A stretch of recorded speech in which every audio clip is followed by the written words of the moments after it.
왜 우리는 우울한 감정을 느끼는 것일까요? 왜 모든 일이 어렵고 무의미하게 느껴질 때가 있는 걸까요? 어떤 사람들에게는 이러한 생각과 감정들이 속삭임처럼 잠시 들다가 사라지는 반면, 어떤 사람들에게는 찰싹 들러붙어 잘 사라지지 않기도 합니다. 왜 사람마다 이런 차이가 있는 걸까요? 누구는 항상 행복하기만 한 것 같은데, 왜 나만 이렇게 힘든 인생을 사는 것 같을까요? 흔히 우울증이라고 하면 그저 항상 슬픈 상태라고 생각하기 쉬운데, 사실 우울증은 그보다 훨씬 넓은 범위입니다. 우울증에 걸렸다고 해서 꼭 슬픔을 느끼는 것은 아닙니다. 우울증은 다양한 뇌회로 가는 조율, 그리고 그 회로들이 서로서로 혹은 세상과 나누는 상호작용에 의해서 촉발됩니다. 쉽게 말해, 뇌회로가 잘못 작동해 생기는 문제인 것입니다. 뇌는 수십 가지 영역으로 나누어지는데요. 그중 우울증을 초래하는 회로는 비교적 적은 편입니다. 뇌의 두 부위, 구체적으로는 전전두피질과 변연계가 우울증을 일으키는 주범입니다. 전전두피질은 생각하는 뇌의 부위이고, 변연계는 느끼는 뇌의 부위입니다.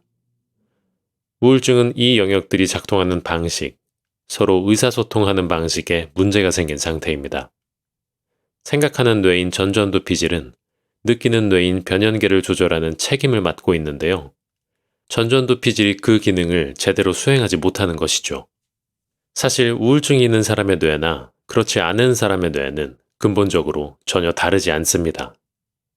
현재의 과학기술을 통한 어떤 뇌 스캔이나 MRI, 뇌전도로도 우울증을 진단하는 것은 불가능합니다.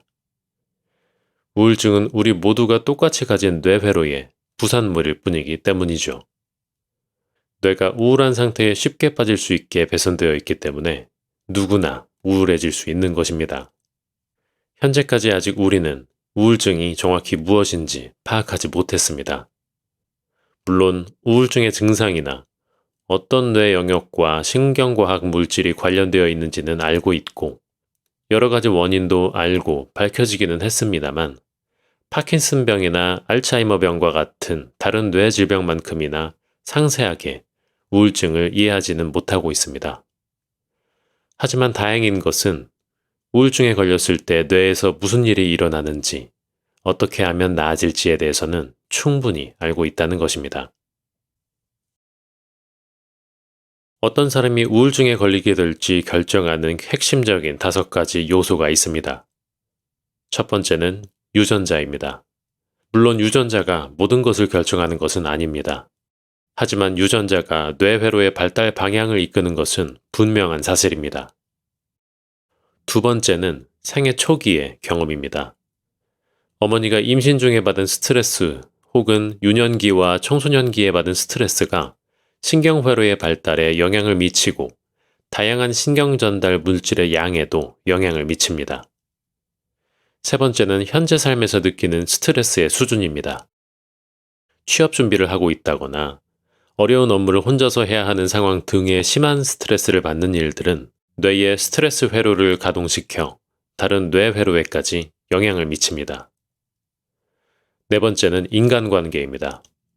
여러 과학 연구에서 긴밀한 인간관계가 우울증을 예방하는 데 도움이 된다는 사실을 증명하였습니다.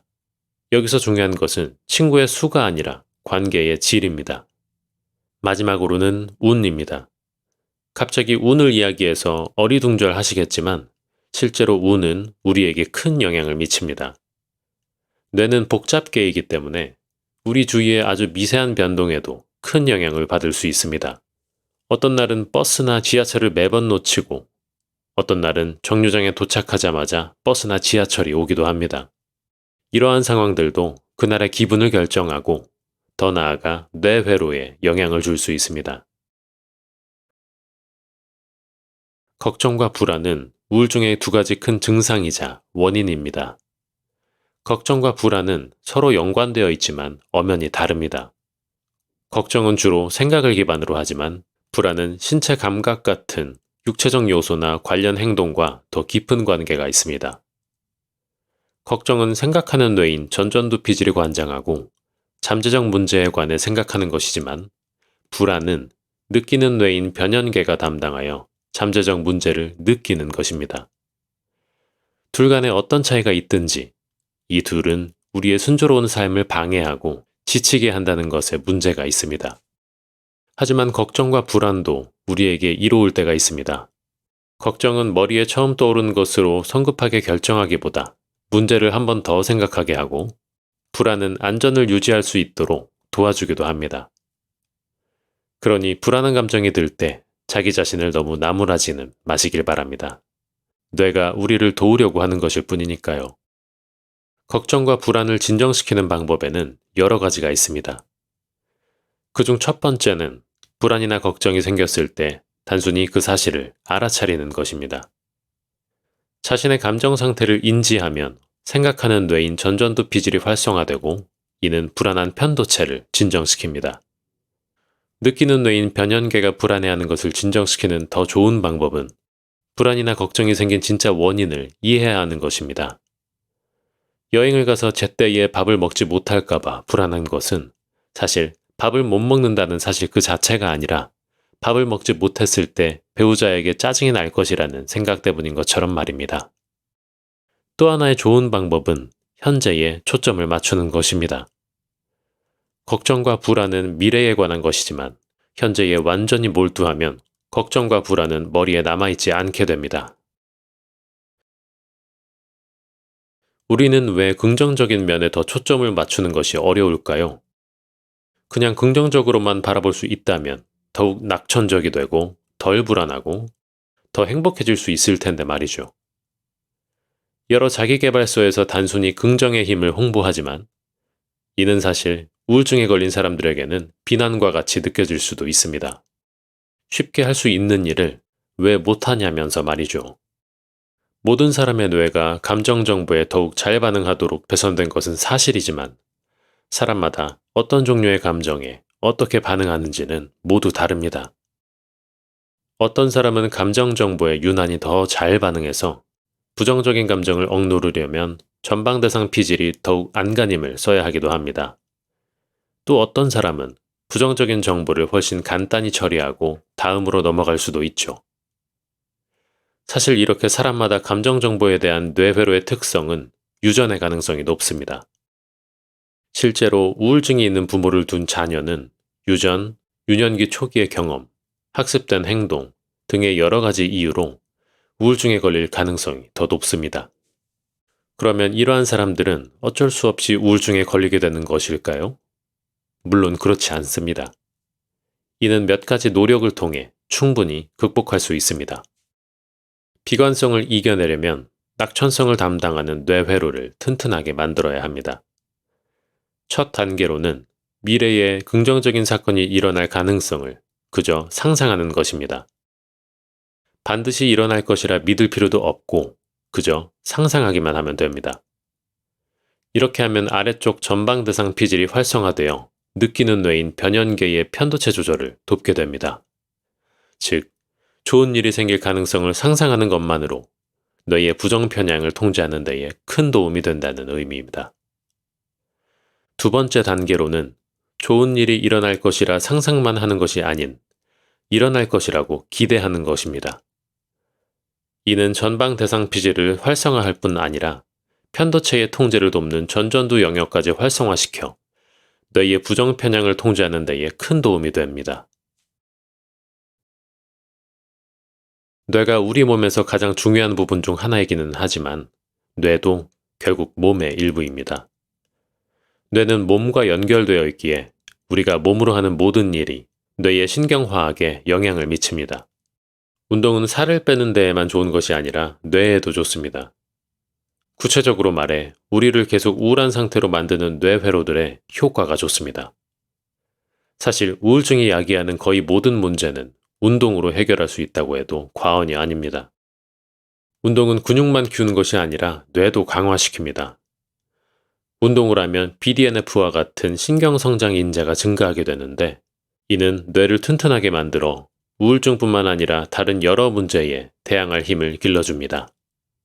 또한 운동은 세로토닌 분비를 촉진시키는데 대부분의 항우울제가 세로토닌 수치를 끌어올리는 역할을 하는 것을 생각하면 운동은 항우울제의 역할을 한다고 볼 수 있습니다. 여기서 중요한 것은 마음을 잡고 운동을 하는 것뿐만 아니라 청소기를 돌리거나 잠시 산책을 하는 등의 모든 운동이 세로토닌 수치를 향상시킨다는 것입니다. 그리고 운동은 도파민계에도 긍정적인 영향을 미치고 통증과 불안을 달래주는 엔돌핀을 증가시키며 스트레스를 줄여줍니다. 최소한 1시간에 한 번씩은 이리저리 걸어 다니시고 손, 팔, 등을 스트레칭 하시길 바랍니다. 서서 일할 수 있는 책상을 사용하는 것도 좋은 방법입니다. 우울증에 걸린 사람은 어떤 결정을 내리든 모두 다 잘못될 것이라는 느낌이 듭니다. 이는 느끼는 뇌인 변연계가 생각하는 뇌인 전전두피질을 압도하고 있기 때문입니다. 그것은 우울증의 증상 중 하나이기도 하고 우울증을 지속시키는 증상 중 하나이기도 합니다. 뇌도 근육처럼 자주 쓰지 않으면 퇴화하게 됩니다. 우울증이 지닌 문제점 중 하나는 우울증에서 벗어나지 못하게 하는 뇌회로는 아주 많이 사용하고 회복하도록 하는 회로는 덜 사용한다는 점입니다. 이러한 점에서 결정 내리기는 우울증을 회복하는 데 도움이 되는 뇌회로를 사용하기 때문에 우울증 회복에 아주 좋은 방법입니다. 의도적으로 목표지향적인 결정을 내릴 때는 생각하는 뇌인 전전두피질이 쓰이는데 그러면 제대로 기능하지 못하던 전두 변연계 회로의 균형을 되찾는 데에 도움이 됩니다. 한 가지 짚고 넘어가야 할 점은 우울증에 걸린 사람들은 분명하게 정의되지 않은 막연한 목표를 세우는 경향이 있다는 것입니다. 목표를 제대로 정의하지 않으면 우리 뇌는 우리가 실제로 그 목표를 이루었는지, 목표를 향해서 가고 있는지 판단하기 어렵기에 전전두피질의 관여가 제한되게 됩니다. 따라서 구체적이고 실현 가능한 장기 목표를 세우는 것이 우울증을 회복하는 데에 효과적입니다. 또한 결정을 내리면 걱정과 불안이 줄어듭니다. 전전두피질이 검토해야 할 시나리오가 너무 많은 때에는 걱정과 불안이 생길 위험이 증가합니다. 결정을 내려 전전두피질이 고려해야 할 요소를 줄여야 걱정과 불안도 줄어듭니다. 잠을 잘 못 자는 것은 우울증의 가장 흔한 증상일 뿐 아니라 우울증을 일으키고 유지하는 가장 큰 요인입니다. 잠을 잘 못 잔다는 말에는 잠을 너무 적게 잔다는 뜻뿐 아니라 수면의 질도 낮다는 뜻까지 포함됩니다. 잠을 잘 못 자면 기분이 처지고 통증에 대한 감수성이 높아지며 학습과 기억에 어려움이 생깁니다. 집중력이 떨어지고 더욱 충동적이 되기도 하며 신체적으로는 혈압이 상승하고 스트레스가 심해지며 체중이 늘기도 합니다. 잠을 잘 못 자면 뇌에도 여러 가지 부정적인 영향을 미치는데 특히 전전두피질과 해마이에 큰 영향을 줍니다. 또한 세르토닌계와 도파민계, 노르에피네프린계의 기능에도 변화가 생깁니다. 밤에 뇌가 푹 자게 하기 위한 요령으로 7가지 정도가 있습니다. 우선 내리 8시간을 자는 것입니다. 여기서 중요한 것은 한 번에 쭉 8시간을 자는 것입니다. 나눠서 자는 것은 질 좋은 수면이 될 수 없으며 규칙적으로 낮잠을 자는 것도 좋지 않습니다. 그 다음으로는 침대나 침실을 자는 용도로만 사용하는 것입니다. 뇌가 침대를 잠하고만 연결짓게 하기 위함입니다. 그리고 자기 전 준비 단계로 긴장을 푸는 반복적 일과를 만드는 것이 좋습니다. 또한 잘 시간이 가까워 올 땐 카페인을 피하는 것이 좋으며 잠자기 3시간 전에는 많은 양의 식사를 피하는 것이 좋습니다. 어떤 사람은 술을 수면 보조제로 쓰는데 알코올은 수면 구조를 흐트러뜨리기 때문에 밤새 자도 푹 쉰 느낌을 주지 못합니다. 마지막으로는 다시 운동하기입니다. 감사는 부정성에 민감한 우리의 뇌를 해독해줍니다. 실제로 우리 뇌에는 감사회로가 있는데 이 감사회로를 튼튼하게 만들면 육체와 정신이 건강해지고 행복해지며 수면이 개선되고 사람들과의 유대감이 깊어집니다. 감사가 주는 아주 강력한 효과 중 하나는 충동 조절과 의지력, 회복 탄력성의 조력자인 세로토닌을 증진한다는 것입니다. 감사해야 할 것들을 생각하려다 보면 자기 삶의 긍정적인 측면에 초점을 맞출 수밖에 없고, 이는 전방 대상 피질에서 세로토닌의 생성을 증가시킵니다. 여기서 중요한 것은 자기보다 못한 사람과 자신을 비교하며 하는 감사는 큰 효과가 없다는 것입니다. 감사는 자신이 가진 것들의 가치를 실제로 음미하고 느끼는 데서 오는 감정입니다. 다른 사람이 가진 것과 상관없이 자신이 가진 것의 가치를 높여 삶에 대한 만족도를 높여주는 것이 진정한 감사의 힘입니다. 우울증에 걸리면 대개 혼자 있고 싶어집니다. 하지만 실제로는 친구, 친지들과 함께 시간을 보내면 우울한 기분이 완화됩니다. 놀라운 점은 친구와 가족의 서포트가 항우울제의 약효까지 향상시켰습니다. 사회적 상호작용이 우울한 기분과 약효에 긍정적인 영향을 미치는 이유는 사회적 상호작용이 사랑의 호르몬이라 불리우는 옥시토신계를 개선하고 이 옥시토신계가 세로토닌계를 보조하기 때문입니다. 그럼에도 혼자 있고 싶다면 누군가와 함께 하면서도 말해야 한다는 부담을 느끼지 않을 만한 활동을 시도해보는 것도 좋습니다. 영화를 보러 가거나 도서관에 가는 것과 같이 말입니다. 단지 옆에 누군가가 있다는 것이 첫걸음이 될 수 있습니다. 이번 영상에서는 심심해서 출간한 세계적인 신경과학자이자 우울증 전문가인 앨릭스 코브의 저서 우울할 땐 뇌과학의 일부를 소개하였습니다. 사실 모든 뇌회로는 서로에게 영향을 주고받기 때문에 간단한 방법으로 어떠한 문제를 해결할 수는 없습니다. 단지 기분이 처지고 우울한 기분이 들 때는 뇌가 어떠한 활동 패턴에 갇혀 있다는 신호임을 기억하시길 바랍니다. 그 패턴에서 빠져나올 수 있는 어떠한 일을 시작해 보시길 바랍니다. 우울감에 사람들과 어울릴 기분이 아니신가요? 그럴 땐 운동을 해봐도 좋습니다. 일을 하고 싶지 않으신가요? 가볍게 산책을 다녀와도 좋습니다. 걱정이 너무 많으신가요? 스트레칭을 해보는 것도 좋습니다. 그 무엇이든 좋습니다. 그 패턴에서 한 발자국 빠져나올 때 우울감에서 벗어날 수 있습니다. 지금까지 소개한 방법들이 어쩌면 진부하게 느껴질 수도 있습니다. 이미 여러 경로를 통해 알고 있는 방법일 수 있습니다. 하지만 이 책에서 말하는 것이 더욱 유의미한 이유는 바로 근거를 제시하고 있기 때문입니다. 운동과 잠을 잘 자는 것이 좋은 것은 사실 누구나 알고 있습니다. 하지만 그것들이 왜 좋은지, 어떤 기절을 통해 우울감이 개선되는지에 대해 이야기하는 경우는 별로 없습니다.